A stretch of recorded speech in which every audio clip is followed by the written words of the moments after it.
Halo teman-teman, jumpa lagi dengan aku, Linda. Kita lanjut ke bagian 6 ya.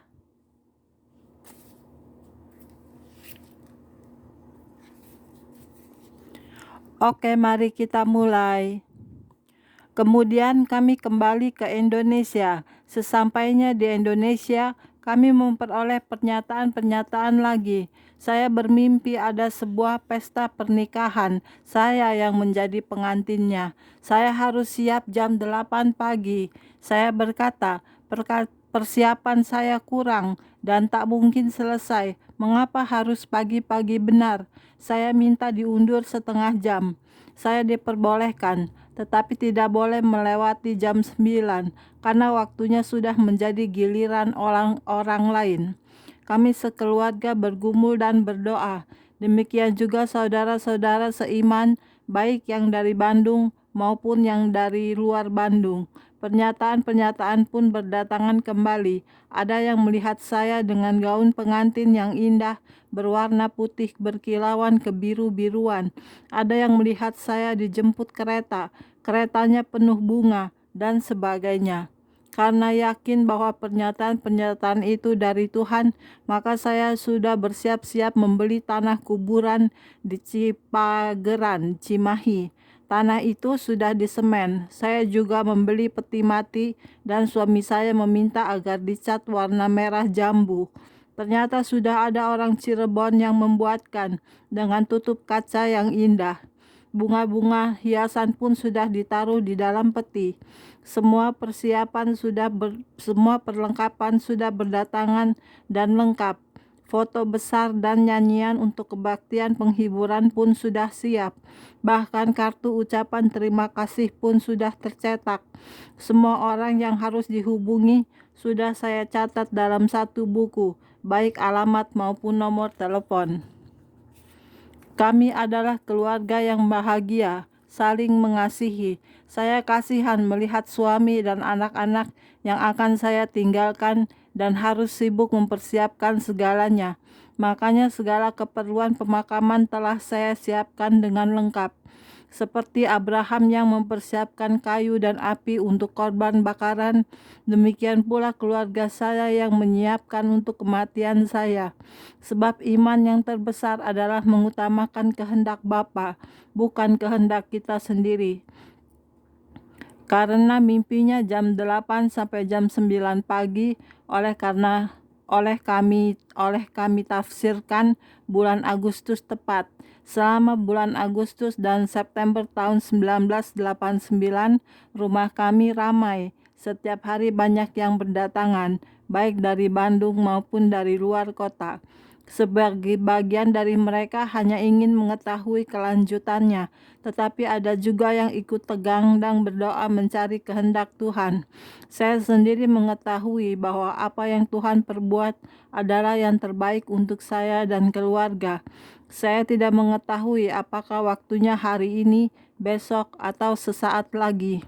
Yang terpenting, saya sudah meminta ampun atas segala dosa, menyucikan diri, hidup menyukakan hati Tuhan, menyerah total, dan bersiap dipanggil pulang oleh Tuhan. Pada akhirnya saya bermimpi lagi. Sepertinya saya sudah siap pergi ke luar negeri, dan pintunya sempit. Orang-orang melewati pintu satu persatu. Di atas sebuah meja ada map-map yang berisi surat-surat. Ada yang tebal dan ada yang tipis. Tiap orang harus melalui pintu itu berurutan dan mengambil map masing-masing. Di atas map itu ditulis nama masing-masing. Saya masuk dan mengambil map saya. Ternyata mapnya tidak ada dan sudah dirobek, jatuh di bawah meja. Surat-suratnya juga hilang. Saya kaget dan bingung. Siapa yang mengambil surat-surat saya? Saya tidak jadi berangkat.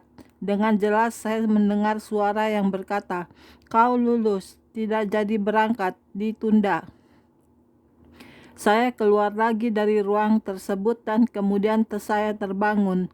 Saat itu juga Tuhan sudah berbicara dengan suami saya dan menyatakan bahwa kami lulus dan saya ditambah umur. Sampai sekarang saya masih hidup. Tuhan memberkati saya dengan menunjukkan rumah saya di sorga sebanyak 3 kali. Yang pertama tahun 1989, waktu itu saya melihat-lihat kebun yang luas dan indah, juga rumah mungil yang indah. Saya baru masuk dari pintu dapur, lalu bangun. Yang kedua kalinya tahun 1994. 5 tahun kemudian saya masuk di dalam rumah. Ada meja, kursi, tamu, sofa. Juga ada lampu kristal yang indah sekali sebagai dekorasi di ruang tamu. Dan penglihatan yang terakhir pada tahun 1999. 5 tahun kemudian lagi, saya dibawa masuk ke ruang makan. Ada meja bulat susun yang di atasnya dapat diputar.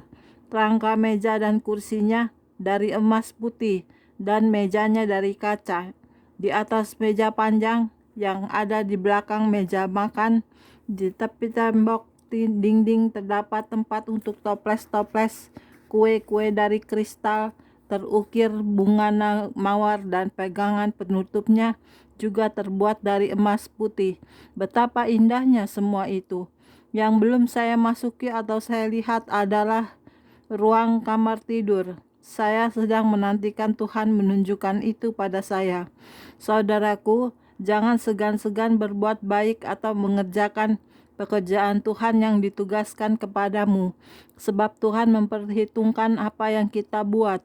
Sebab tiap kali engkau menyelesaikan tugasmu, kamu dapat upah untuk memperindah rumah dan dekorasi rumahmu di sorga. Dalam segala hal, jerih payah kita tidak akan pernah sia-sia. Sebab inilah yang telah diperdengarkan Tuhan sampai ke ujung bumi.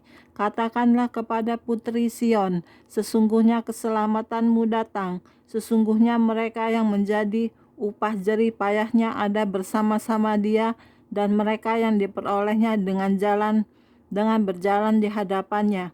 Orang akan menyebutkan mereka bangsa kudus, orang-orang tebusan Tuhan, dan engkau akan disebutkan yang dicari, kota yang tidak ditinggalkan. Yesaya 62 ayat 11-12. Ibu Nani Susanti, pemimpin persekutuan doa eklesia di Cirebon dan menjadi penyampai firman Tuhan di berbagai tempat, juga seorang notaris di Cirebon. Pertama kali saya mengalami pengalaman ini pada RC Eklesia akhir tahun yang diadakan di Wisma Kinasih. Pada waktu itu session acara yang terakhir dipimpin oleh Evangelis Yusak Cipto, dan sebagai tim doa, saya ada di ruang doa. Tiba-tiba saya diliputi suasana sorgawi yang tidak dapat saya lukiskan dengan kata-kata. Rasanya sangat pekat sekali. Tiba-tiba saya dipanggil oleh Pak Yusak untuk masuk ke ruang kebaktian. Lalu saya bangun dan berjalan masuk ke ruang kebaktian menuju panggung. Saya merasakan ada arus yang deras yang membuat saya tidak dapat meneruskan untuk berjalan. Di tengah jalan saya jatuh tergeletak, tetapi anehnya saya tidak merasakan sakit. Saat itu saya melihat bahwa saya tidur di rumput, dan saya raba-raba rumputnya terasa empuk dan berwarna hijau segar, sangat indah sekali dan hidup. Kemudian saya melihat semua tanaman dan bunga-bunga seolah-olah tersenyum dan berkata, "Selamat datang," menyambut kedatangan saya. Saya tidak mendengar suara, tapi saya bisa tahu, dan ini sungguh aneh sekali, dan saya merasakan bahwa mereka memuji kebesaran Tuhan. Saya tahu itulah taman Tuhan. Haleluya. Pengalaman kedua, yaitu saya mempunyai teman yang memiliki anak satu-satunya, dan ketika usia 20 tahun telah Tuhan bawa pulang. Pada saat saya sedang berdoa, tiba-tiba Tuhan bertanya kepada saya, "Maukah engkau melihat anak itu sekarang di mana?" Saya berkata, "Tentu saya mau, Tuhan." Dan saya diperlihatkan oleh Tuhan ada sungai di mana sebelah kanan dan kirinya tumbuh pohon-pohon besar dan rindang, seperti di Wahyu 22 ayat 14. Berbahagialah mereka yang membasuh jubahnya. Mereka akan memperoleh hak atas pohon-pohon kehidupan dan masuk melalui pintu-pintu gerbang ke dalam kota itu. Saya melihat anak itu sedang ada di bawah pohon, sedang tidur, dan kepalanya ada di pangkuan malaikat, dan saya lihat malaikatnya tidak ada sayapnya, seperti di gambar-gambar yang biasa saya lihat. Tapi saya bisa tahu kalau itu malaikat. Intinya, kalau kita di sorga, secara otomatis kita bisa tahu dengan sendirinya. Sungguh ajaib sekali. Malaikat itu memegang daun pohon itu dan diusap-usapkan pada anak itu. Kemudian saya bertanya pada Tuhan, sedang diapakan anak itu, Tuhan? Tuhan menjawab, ya sedang disembuhkan dengan menggunakan daun pohon itu sebagai obatnya, karena banyak sekali luka-luka dalam hidupnya. Tuhan Yesus itu sungguh luar biasa. Sebelum masuk ke tempat yang ditentukan, diobati terlebih dahulu.